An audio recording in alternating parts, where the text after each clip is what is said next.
গাইবান্ধার গোবিন্দগঞ্জের তরুণ খামারি মিঠুন চৌধুরীর সাফল্যের গল্প আজ অনেকের জন্য অনুপ্রেরণা। একদিনের বাচ্চা হাঁস দিয়ে ছোট্টভাবে শুরু করা উদ্যোগ আজ রূপ নিয়েছে একটি সফল খামারে।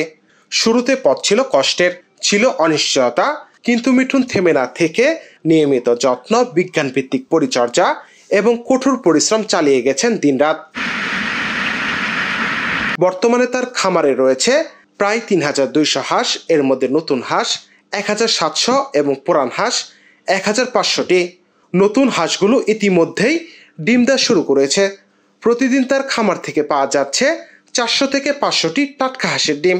মিঠুনের আশা, অল্প দিনের মধ্যেই পুরাতন হাঁসগুলো ডিম দেওয়া শুরু করলে প্রতিদিন ডিমের সংখ্যা বেড়ে দাঁড়াবে ১,২০০ থেকে ১,৫০০টিতে।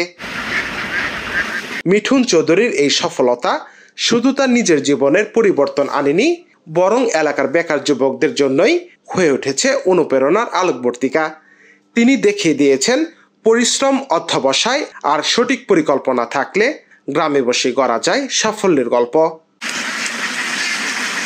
নাফিউল লিকসন, জনগণ।